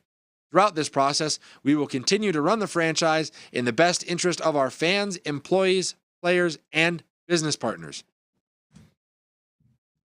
Thoughts, Gabe? Well, I think what that statement should say is my family and I have huddled together and considered the fact that we would like to make $3 billion. Selling the Angels because I don't feel like paying Shohei Ohtani. Yeah, or I don't want the responsibility of getting rid of Trout or Ohtani. I'd rather make $3 billion and save what's left of my reputation. Let that be somebody else's problem. I mean, it's actually feels like such an act of cowardice to leave like with these people, with those, I mean, yeah, I don't know. That's crazy. Bananas. You have the two best, yeah. And then did you see the numbers on it? No. Here, let me pull this up. I found this. I'm doing a little Cracker Jack producing back here. We call that investigative journalism because this is a professional show, Gabe. Absolutely, it is. So here we go. Because it has what I want to know what he bought it for, what he's going to make, and all that. So here's what we got it coming up right here. Because who was the last MLB team for sale? Well, Moreno purchased the Angels in 2003 for a headline price of $183 million or $295 million when adjusted for inflation. The most recent Forbes valuation of 30 MLB clubs. How? Angels ranked ninth at $2.2 billion. How is that possible? That it has that much growth? It's in LA. But we're in this era where it's like, you can't even watch a baseball game if you want to. Like, they keep making more money. And it's like, I just don't get it. I don't get the economics. That's why the players keep asking for more money, because the owners keep making more fucking money. That's what an investment. No wonder Dana White wants to get into the NFL Major League. No shit, right? That's insane. You know what I think? And a caveat to this, by the way, kind of back to the Dana thing. Make him the sports president of Vegas. Let him run the Knights. Let him run the Athletics when they inevitably move to Vegas. Let him run the Raiders. Let him run the UFC. If they get a basketball expansion team, let Dana run that too. Yeah. King of Vegas. I'm sorry. I still can't get my head around that it could be worth $2.2 billion. All they've done is lose for 20 years. Yeah. What has happened? For real, that makes them worth that much. Is it nothing? They have crazy international TV deals or something? I'm sure that they get so much. So curious. So much pub from the Shohei stuff. So much pub from the Trout stuff. You know what I mean? Like they've got a beautiful ballpark. I actually haven't really seen that. $2.2 billion. That's insane. We don't have that, Gabe. No, we're gonna have to call my dad probably too. See if he can help us buy the Angels. We're gonna start. You know what? We could put up a GoFundMe. I just want to be a very minority owner. Yeah. 1 share. You know what I want? I want to put in the lowest amount of payment, but I'll do the most amount of work. Well, that's good of you. Yeah. I will show up. I will show up to the ballpark at 6 a.m. and I won't leave until 8 p.m. every night. Well, I'm willing to give the players a pep talk before every game. Yeah. Free stand-up on days off. Love to perform for them. There we go. Absolutely. Hey, we can put that. We can monetize that. Brand it with all Angel stuff. See, we're making our money back already. Hey, I know something you can own. What? Fantasy football team. Oh yeah. I could own a fantasy football team. I do own a fantasy football team. Oh yeah. So let's kick into that as we close out the show here. As I mentioned prior to the show, I have been in 2 leagues over the last 2 years and won them both. I would like to call myself, I would like to avoid, I guess, being a pompous asshole, but I am a fantasy football savant. So I'm here to make sure that you're not taking knuckleheaded advice from your friends before the draft and, making the right moves. So we're going to address 4 different groups for fantasy football this year. And with the caveat of this, I am not going to give you top 10 running backs, top 10 wide receivers, top 10 quarterbacks. That shit will forever kind of sort of stay the same. I'm going to give you the shit that you should really be paying attention to if you want to make a deep run, right? Because everybody knows best running back in the league is Derrick Henry. Second best running back in the league is probably Alvin Kamara or Dalvin Cook or whoever else. They're going to put up good numbers. But what about all the other shit that happens throughout the NFL that impacts your fantasy stuff? That's what we're going to talk about today. So a little bit of a different view on fantasy football. And Gabe, you can put up whichever one of those images first that you would like. Ooh, okay. Then I'm going to do this one. New places. Bingo. God, our graphics department is getting good. So new places. These are guys that either are in a new place or there's enough supporting talent around them to have changed the circumstances of the places that they were previously. So let's go through them in ascending order. So at number 8, you have Russell Wilson. While I do think that with the injury to their wide receivers during camp here, that this is one of the weaker wide receiving cores that Russell Wilson has had in a while, an improved offensive line, a better running back, an improved defense, allowing him or that offense to open up a little bit. And Nathaniel Hackett, who was the brainchild a little bit, or at least was helping bring along the Aaron Rodgers offense, should see a step forward from last year for him, which was abysmal. So Russell Wilson, maybe take him a little bit higher than they list him. And that's kind of what this list is. Jarvis Landry in New Orleans this year, coming off his stint with Cleveland, is going to get to play in a division that doesn't have great defensive back play. Atlanta doesn't have good defensive backs. Carolina does not have good defensive backs. Tampa Bay does not have good defensive backs. So he's going to get to let loose a little bit. He also is now in an offense with a returning Michael Thomas, who's going to get a lot of attention. So as the second best receiver on that team, and people having to account for Alvin Kamara out of the backfield, Jarvis Landry should probably rank a little bit higher than people have him listed. So that was number 7. Number 6, Marquise Hollywood Brown, the cousin of Antonio Brown, traded from Baltimore to the Arizona Cardinals. Keep in mind, folks, not only is this a change of scenery into an air raid Cliff Kingsbury style offense, it is a change of scenery in the fact that he's probably going to be wide receiver 1 for the first 6 weeks of the season because DeAndre Hopkins isn't there. So if you need a guy early in the year to get you through until DeAndre gets back, or until one of the other wide receivers that is going to be acclimating to a new offense gets up and running, I think Hollywood Brown is a good choice. Kyler Murray can air it out, likes to throw the ball deep. I think Marquise Brown fits that pretty well. Would you agree, Gabe? Yeah, well, I actually very much like that take as we discussed that because I have his card. There you go. Rookie card. So, yeah, I mean, if that's not all the incentive you need. Number 5, Tyreek Hill. A lot of people are going to go, Nick, why don't you have Tyreek higher on this list? I'm going to tell you it's because he has Tua Tagovailoa as his quarterback and not Patrick Mahomes. Not sold on Tua yet. For how long? Does he have Tua as his quarterback? Yeah, well, yeah. When is Mahomes supposed to be back? Mahomes is in Kansas City. Tua's in Miami. Oh, I'm sorry. I was thinking of an injury thing. I'm sorry. Yeah. But Tyreek is in Miami this year. That's number 10. You're chucking the deuces up over there in the Miami uniform at number 5. I almost put him on the biggest step back list for players this year. But with Jalen Waddle, Mike Gesicki, they got Edwards at running back. Mike McDaniels comes in as an offensive-minded head coach from San Francisco, and you saw what he was able to do with Deebo Samuel over the last couple of years. I have hope that there's going to be plenty of touches for Tyreek Hill this year in an offense that is going to have so many weapons that it's going to be hard to double everybody. So I think while he probably isn't wide receiver 1, and he probably doesn't have as many yards as you're used to seeing him have, he probably has quite an increase in catches, so he adds value to you in a half-point or full-point PPR league this year. You just made me realize that Lamar Jackson's going to go to Miami. God damn it. Hey, guess who's been tooting that horn since the beginning of this offseason? This guy right here. Me. Lamar's from Miami. Number 4, Joe Mixon. And everybody's going to go, wait. Joe Mixon. He's not in a new city.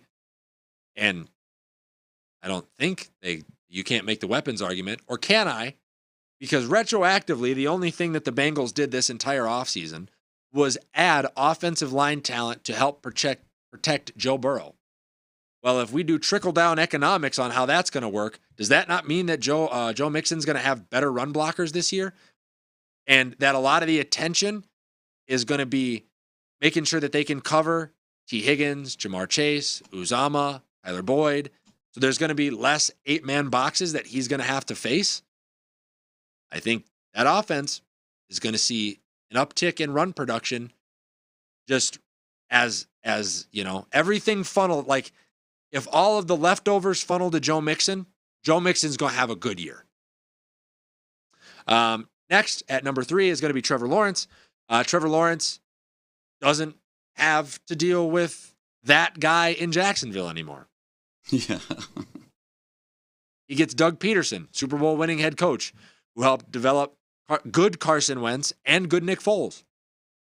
They went out and they got him 2 weapons on offense. He gets Travis Etienne back. He'll take a step forward, even though that bar is extremely low, because there wasn't, any progress was going to be big progress from what they did last year. Number 2, A.J. Brown.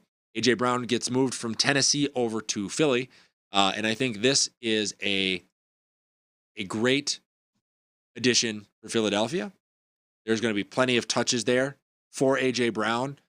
Jalen Hurts may not be the most accurate passer in the world, but if he can get it in the vicinity of A.J. Brown, a big, physical, strong wide receiver who is truly going to be a focal point in that offense moving forward, good things to come for Jalen Brown, A.J. Brown. And then last but not least, Allen Robinson. Don't sleep on this cat. Look at what Odell Beckham was able to do in the playoffs after he got to L.A. last year. Look at what Robert Woods was in L.A. alongside Cooper Kupp, in years previous. Matt Stafford will be fine. Sean McVay, a lot of people in Rams camp has already said, this guy came in ready to go. He has been a relevant fantasy target for the last 3 or 4 years with the Chicago Bears. Yeah. Now you're going to put him in LA as the guy that's going to be running the deep posts and the deep crossing routes opposite Cooper Kupp, who just set the pace for wide receivers everywhere last year. Allen Robinson's going to have a great year. Allen Robinson will put up numbers that looked like he just got done playing in Jacksonville when he was a young stud that everybody wanted. He should be the guy that benefits the most from being in a new place in fantasy football in 2022. That is your new places list, ladies and gentlemen. All right. Ready for the next one? Absolutely. Here it comes. We're going to do, and I'm excited for this one. It is Hot rookies. Oh, hot rookies. Yeah. Now, rookies, keep in mind, may not always pop off the screen year one, week 2, week 3. Deep into the season, though, they can be the difference in what wins you a fantasy championship. And if you're in a dynasty league, it's what sets you up for, or a keepers league, it's what sets you up for success in years to come. So that's kind of how I made this list out. Number 8, James Cook, brother of Dalvin Cook in Buffalo. I know Singletary is there. I know that in years past, Buffalo has not been very run heavy. However, as Daboll leaves with a defensive-minded head coach without strong offensive coordinating personalities have a tendency to be a little bit more run heavy. And I think he is built for that cold weather. He's going to face light boxes, kind of like what I talked about with Joe Mixon, because you're going to have to cover Gabriel Davis, Stephon Diggs, and then worry about Josh Allen throwing frozen ropes all over the field. So him at number 8. I got Breece Hall at number 7. Offensive line hurt, still needs some work. Not really solidified at wide receiver, and Zach Wilson has been banged up and has not played well. However, Breece Hall is a good running back and has proven to be so thus far in the preseason, and he will be their bell cow by the middle of the season. He's going to get good numbers on touches alone. At 6 and 5, I have Kenny Pickett and Malik Willis, and I think these two are interchangeable, and it's all about when either one of them gets their first start. Malik Willis, to me, in his rookie year, has more upside just for this year because he's got the ability to run, that playmaker, that getting downfield, tacking up rushing yards. But Kenny Pickett has better weapons. He has Chase Claypool, he has George Pickens, he has Deontay Johnson, things like that. So those guys at 5 and 6 will both get some burn at some point this year. Go ahead and make them must stash players. The Titans wide receiver that I am forgetting his name, doing him a disservice. Titans rookie wide receiver will have to fill the role of A.J. Brown as he leaves. He's going to be the focal point of that passing offense. I'm sure they're going to go run pass option heavy. I think it's Christian Watson now that I'm thinking of it. Not Kyle Phillips? No. Okay. Treylon Burks? Treylon Burks. Bingo. There you go. Ding, ding, ding, ding, ding. Treylon Burks, he will have to fill the role of A.J. Brown, as they really don't have any other wide receiving weapons. He was great in the RPO in college. I'm sure they're going to run a lot of RPO, whether Malik is starting or Tannehill is starting this year with a depleted wide receiving core regardless. So got him at number 4. At number 3, George Pickens. Listen, folks, if you are a wide receiver coming out into the NFL and you wanted to go to any team, you would want to go to Pittsburgh. Like Wallace, Santonio Holmes, Hines Ward, Plexico Burress, Juju Smith-Schuster, Antonio Brown, Chase Claypool even right now, Deontay Johnson. The wide receivers the Pittsburgh Steelers do wide receivers right. So it sounds like a restaurant slogan. Yeah. We do wide receivers right. They do. Yeah. They do. And Kenny Pickett's going to be able to throw the ball around the yard when he gets ready to go. Even Mitchell Trubisky's going to need a valued option, and he's going to be it. I think Chase Claypool eventually is on his way out. Not a top 3 wide receiver like he says he is. And even if he is, and Deontay Johnson's out on the other side, and you got to double them both, George Pickens for the win. Number 2, Kenneth Walker III. If you haven't watched his college highlight film from Michigan State, go watch it today. And then come back to me and understand why I have him listed at number 2. Okay? He is a great runner through contact, has good hands out of the backfield. Seattle Seahawks had another wide receiver in Christian Carson retire earlier this year, so his workload is going to increase, and Pete Carroll is a run-heavy offense. He'll be number 2. And then number 1 by default will be, what is the name of this cat? Romeo Doubs. Romeo Doubs in Green Bay. I know a lot of people like Christian Watson, but Romeo Doubs is the one that's reportedly having dinner with Aaron Rodgers. He's wearing one of Aaron Rodgers' favorite numbers to throw to, an 87. Yes, that's James Jones' number from a while back. he's going to be the guy that gets a lot of play, gets a lot of burn early with Aaron. He becomes the reliable target. So on sheer volume alone, Romeo Doubs is the best rookie to draft this year in fantasy. And isn't that Jordy Nelson's old number too? So there it is. Yep, Jordy Nelson's old number. It's familiar to Aaron. To Aaron Rodgers. He'll be programmed to look for it. Yep. That's my take. All right, next. All right, so next, and I got something special for you. Oh, ta-da! So then, hold on. Here we go. This is something. Hold on. Whoops, I screwed it up. You're good. It is the step backers. Yeah, so these are guys that everybody's really high on that maybe we should cool our jets on, all right? And I'm going to blow through these pretty quickly, okay? First off is Deontay Johnson. Deontay Johnson will take a step back this year because Ben Roethlisberger isn't there. And Mitchell Trubisky or Kenny Pickett are not the level of passers that Ben Roethlisberger is or ever. They could be.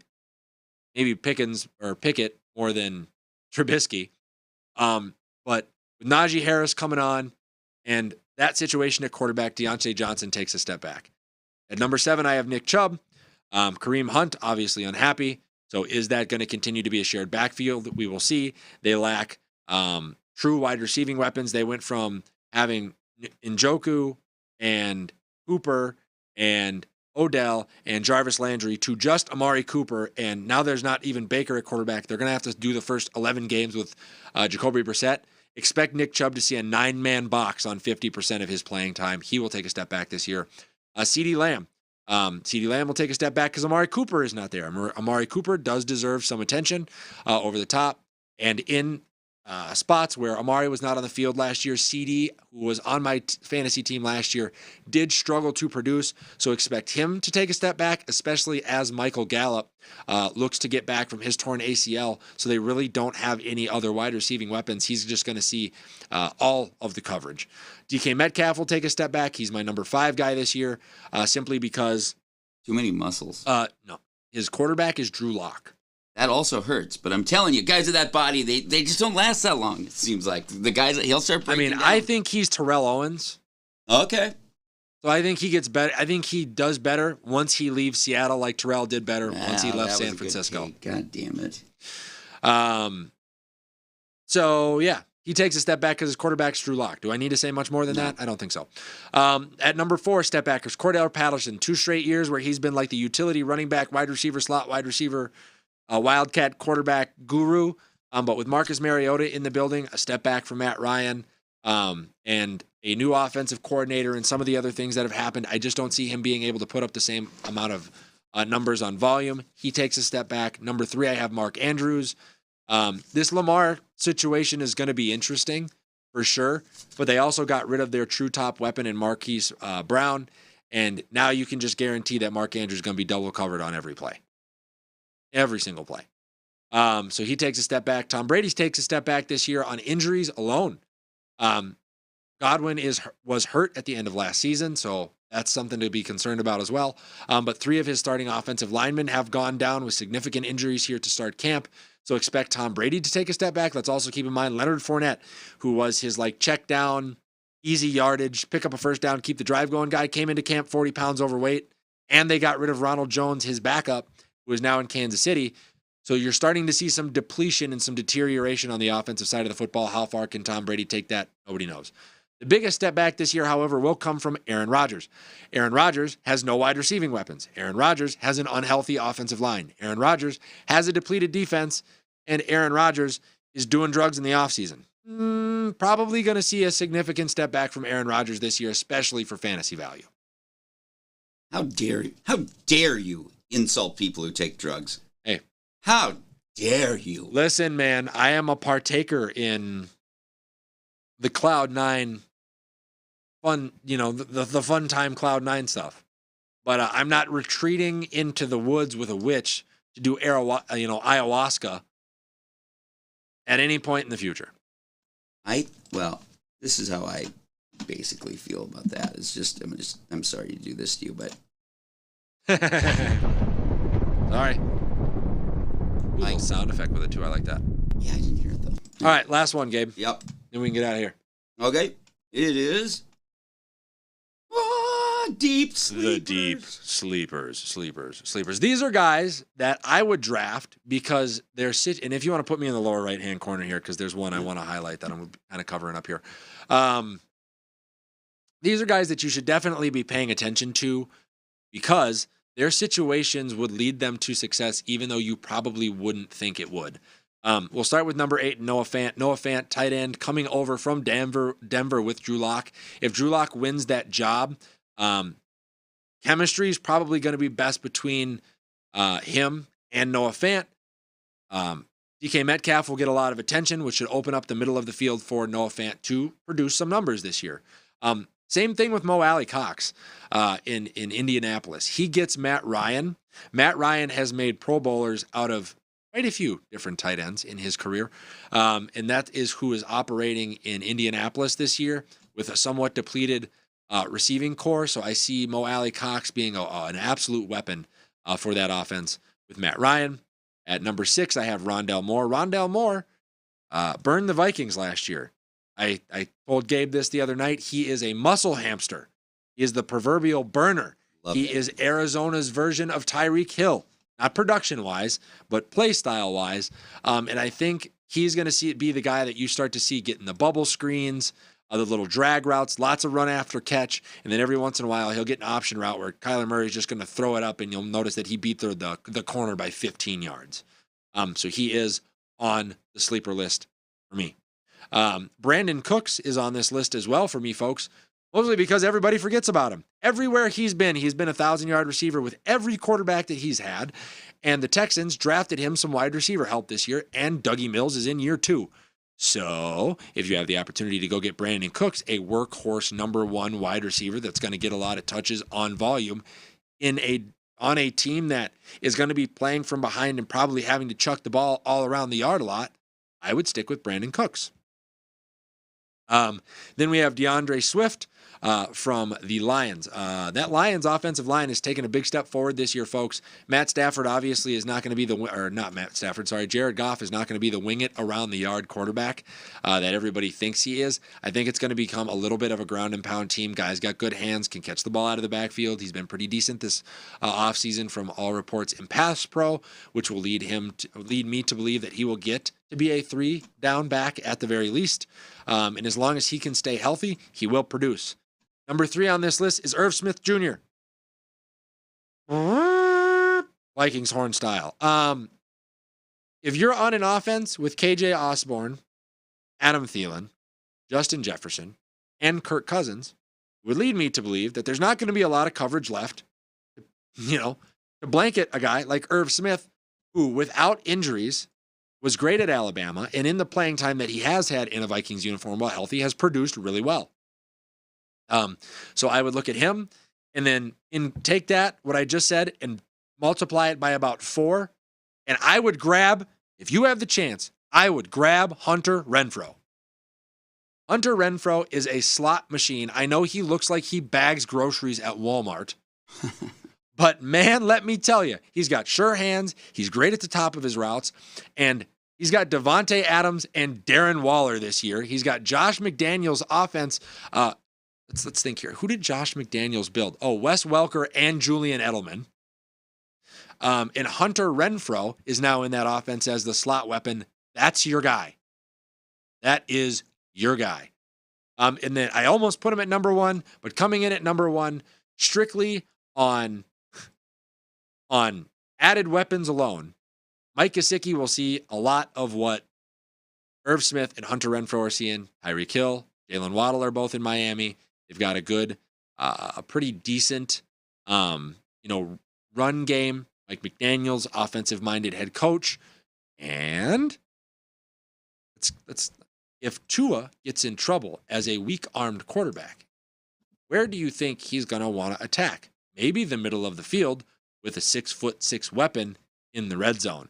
I think Mike Gesicki leads the league for tight ends with touchdowns in 2022 because of how much attention they are going to have to pay to everybody else. So Mike Gesicki, ladies and gentlemen, with Hunter Renfrow being an honorable mention as the best deep sleepers in fantasy football in 2022. If you take my advice and win a championship, come back and let me know. If you don't take my advice and lose, DM Mike. What is your number one pick this year? I guess, like, have you drawn your position yet? Yeah, I draft 10th in my league this year. Okay, who are you taking? I guess you can't say for your league. Yeah, I'm not saying it on air. Yeah. Mike will just go take him. I was going to take Jamar Chase last year, and Mike took him. So that's all we got for the show this week, folks. Gabe, what'd you think? I thought it was great. I appreciate that. In fact, look at this. Yeah. That's how much I like it. Are those my hands? God, that guy's tan.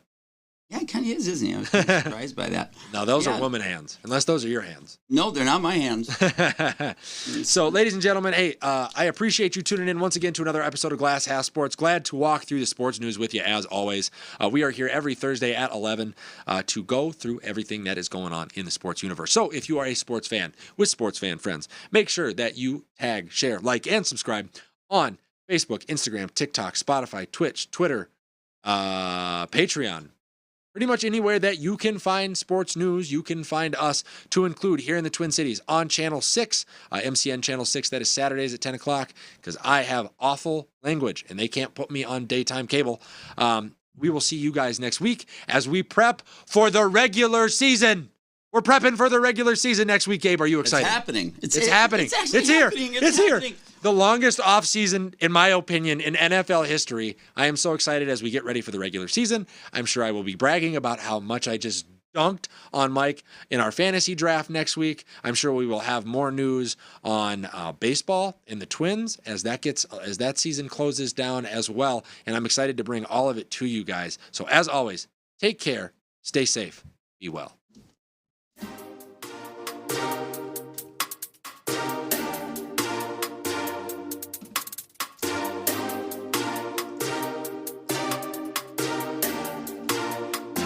Good show, Gabe.